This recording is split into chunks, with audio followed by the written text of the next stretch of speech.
performerica, učiteljica orijentalnog plesa, profesorica njemačkog i španjolskog jezika, piše i interpretira poeziju. Riječ je o svestranoj Silviji Zafirah, koja nam je otvorila vrata svog plesnog studija i s nama razgovarala o orijentalnom plesu i poeziji.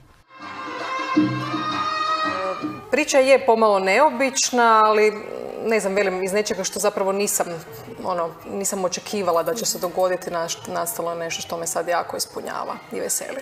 Reci mi, nisi počela zapravo s orijentalnim plesom, kako je on došao u tvoj život? Pa to je baš upravo to što se dogodilo prije 7 godina. Dakle, počela sam plesati prije 20 godina jazz dance i kad sam nastavila plesati prije 7 godina, to je isto bio jazz dance, jel? I on je super osnova bio za to sve skupa i pomaže mi puno, ali velim, orijentalni ples je nekako onda prevladao, iako još uvijek radim fuzije sa jazz danceom i tako, jel, i orijentalnim plesom. Dobro, sad si otvorila školu, kako to napreduje? Pa super, evo ljudi polako prepoznaju ono što radim. Nažalost, većinu vremena sam suočena s predrasudama, znači ljudi ne znaju zapravo o čemu se radi. Puno puta mi kažu da očekuju nekakav striptiz, nemam pojma, i da sa strahom očekuju moj nastup. I onda kad ja nastupim, onda je nekako veselje i ljudi se dobro osjećaju i poslije su zapravo zadovoljni. Tak, evo, polako se zapravo stvari pokreću. Evo, spomenula si te predrasude, pa zapravo šta ljudi zapravo misle o orijentalnom plesu? Da li je to nekakvi trbušni ples, pod navodnicima? Da, to je prva stvar. Znači, on se na arapskom zove rak šarki, što znači ples orijenta ili ples istoka. Znači, nema nikakve veze sa trbušnim plesom. Ali dobro, trbušni ples je nešto što smo mi na zapadu izmislili tako, iz nekakvih pobuda, reći ću malo nemoralnih, jer neko je htio zaraditi novce pa je htio privući što više ljudi još početkom 20. stoljeća. I tako je zaživjela recimo to ime.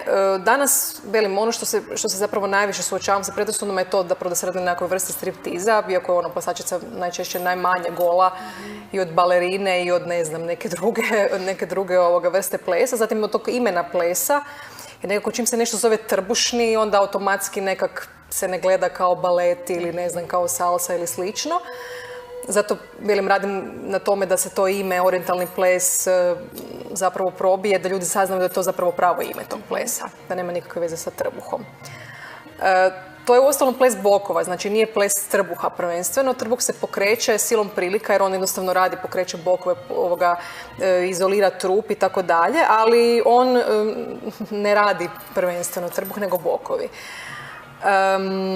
Zatim još jedan od predrasuda je to da se mojim plesom bave samo žene, što je neistina jer to je folklorni ples koji plešu i žene i muškarci na istoku. I što je za njega specifično, iako postoji još mnogo folklornih plesova, znači on nije jedan jedini, on je jedan od rijetkih plesova koji se plešu zapravo na cijelom tom potezu, znači i Turska, cijeli Bliski istok, Sjeverna Afrika, znači to je recimo specifično za njega. Ono što se zapravo isto često puta ne zna, da je taj ples izuzetno dobar za zdravlje žene. Znači, on promiče zdravlje žene, ženskih reproduktivnih organa, cijele zdjelice. Često puta se pleše kao priprema za porod. Meni žene kažu kao trudna sam, ne mogu plesati. To nije istina, ako trudnoća nije rizična. I često puta se zapravo pripremaju za porod i pomažu si pri porodu nekim pokretima koji postoje u orijentalnom plesu. Čak su 2 pokreta u tečaju Lamaze američkom. Što su, sad ne znam jesu to uzeli iz orijentalnog plesa, ali su identični. Tako da još jedna od predrasuda je kako to zapravo sve na istoku izgleda. Jel to, velim, nekako čim kažeš orijentalna plesačica, meni je uvijek bilo nekako, ne znam, smiješno mi je bilo reći, ja sam profesorica njemačkog i španjolskog i orijentalna plesačica. Su mi ljudi onak pogledali, jer uvijek iza tog orijentalno se krije nešto egzotično, seksualno, uvijek je taj dio priče prisutan i ljudi zapravo dok ne vide kako se pleše i tako dalje imaju neke svoje predrasude, što je u redu, ali velim, nadam se da će to s vremenom se smanjiti. Evo, radiš na tome. Da. Reci mi zapravo koji su nekakvi osnovni pokreti u orijentalnom plesu? Pa osnovni pokreti su pokreti bokovima i postoji pokreti prsnim košem. Ruke se manje koriste, iako se u pravom orijentalnom plesu, onom koji se plesao do prije nekakvih 10 godina, iako sad sve više taj dio zamire, se sviraju i ovoga cimbali rukama dok se pleše. I zato ovaj pokret rukama je, na primjer, specifičan upravo za to, taj dio, jel? Danas mi većinu vremena držimo zapravo ovako ruke, a tu su nekad zapravo bili cimbali. Neke plesačice biraju svirati povremeno, a neke, ja trenutno još to ne poučavam i ne sviram s cimbalima možda jednog dana. Znači, osnovni pokreti su, baziraju zapravo na geometrijskim oblicima koji su utkani u prirodu svijeta, ne? U prirodu naših tijela, znači to su krugovi bokovima, zatim krugovi ramenima, zatim pravci, znači pokreti koljenima i bokovima gore-dolje, pokreti ramenima naprijed-nazad i tako dalje. Znači, otvara se cijeli prsni koš, kako kažu, srčana čakra i otvara se zapravo i ovaj donji dio zapravo da se puste bokovi, da nije toliko to sve zgrčeno. I ono što mi žene najčešće dolaze na sat isto i kažu jednostavno ne mogu pustiti bokove, zato što danas nekakav taj naš moderan način života je da dosta smo skvrčeni, da taj dio je onako ukočen. Dosta tu riječi o bokovima i o prsnom košu, svemu o tome. Dolaze li ti na predavanje, to jest na tvoju plesnu školu muškarci? Na predavanja koje sam držala u knjižnici i u Buksi sam držala, prošle godine su došli muškarci, bilo je. Držala sam i tu u Zaprešiću udruzi Plemićka mladež isto jednu radionicu i bili su mi muškarci i moram priznati da je jedan od, znači najbolje plesao jedan muškarac od 2 metra. Mislim, on je stvarno bio izuzetan, ja sam se iznenadila, baš je bio pravi mačomen. I znam da je inače mačomen, znam ga u privatnom životu, ali izuzetno dobro je plesao. I nije ga bilo sram, I na istoku se to baš gleda kao pozitivno. Kad mačomen lijepo, graciozno pleše, žena kaže, gle, vidiš mog muža kako lijepo pleše, kako je graciozno, to se ne gleda kao joj, gle, kao on više nije mačo, jer pleše. Pa evo, kako je bliže zapravo onda taj orijentalni ples muškarcima? Misliš kako približiti? Da, pa da se bave oni time, da ih ne bude sram, da nemaju predrasude prema tome. Da, ne znam, kod nas je to dosta, velim, neki muškarci se odvaže. Ja bih rekla da oni muškarci koji se odvaže, to su stvarno hrabri. Nije ih sram, ili ih je možda sram, ali će to pobijediti, kažu jednostavno ja ću probati. Ali velim, za sada, oni koji su mi došli probati nisu se zainteresirali za sam tečaj, jer s obzirom da ih je malo, onda se srame možda biti među ženama. Ali evo, ako mi se javi više muškaraca, ja ću definitivno pokrenuti grupu za muškarce. Odlično, htjela bi to vidjeti. Evo, imam nekakvi tvoj quote. Svaka žena nosi ples u duši, samo ga treba otkriti. Molim te, komentiraj mi to. Šta si ti mi htjela reći? Pa to je upravo ono što sam zapravo ja doživjela. Ja sam, dakle, došla do orijentalnog plesa, mislim, ne znam sad da li je to slučajno ili ne, ali u svakom slučaju nisam to planirala nikako.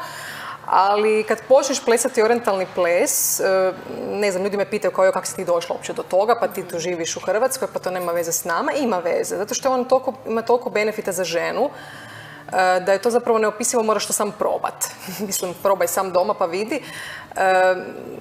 I to je žena kad počne plesati, mislim, ja ću reći, odgovorno tvrdim, stvarno se događaju čudesne stvari. Tipa šta? Tipa, počinje se otvarati, mislim, već kad vidiš osmijeh na njezinom licu i kad vidiš kako se ohrabri.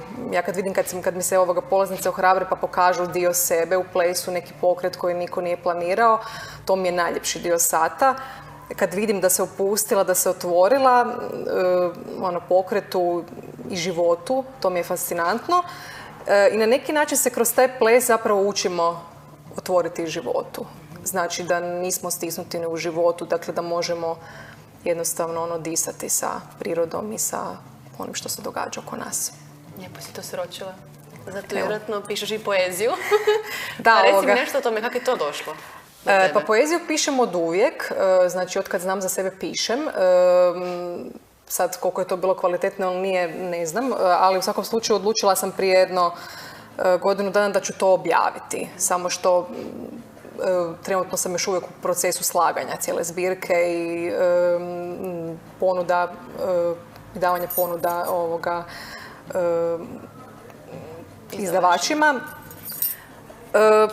Ne znam, jednostavno mi uvijek, znalo mi je tako doći. Meni jednostavno dođe period kad moram pisati i to je to, ja to ne mogu objasniti. Znači, ponekad mi se dogodi da u 3 ujutro se ustanem, idem popiti vodu i sjedem se za stol i pišem.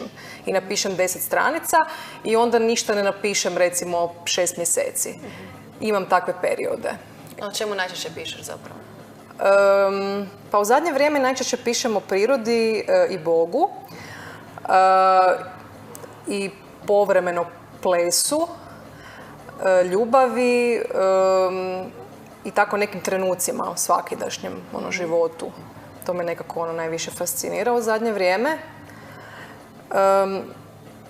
I te teme pisanja, ti teme tih pjesama i priča su se mijenjale s godinama. Dakle, od adolescencije koje su teme za mene onda bile važne. To se promijenilo od dana današnjeg. Evo bih te vas zamolila da mi pročitaš par pjesama, ako može. Može.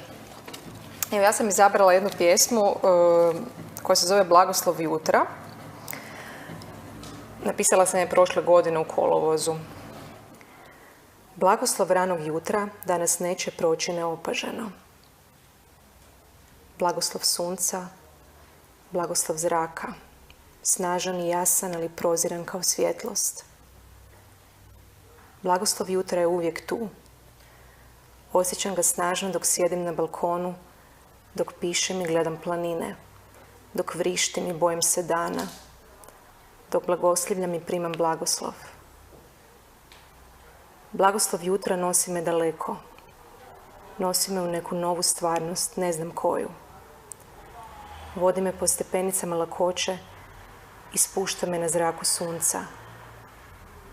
Dišem i udišem svjetlost. Osjećam kako cijela sjajim.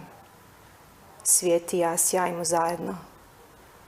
I blagoslov traje, traje i traje.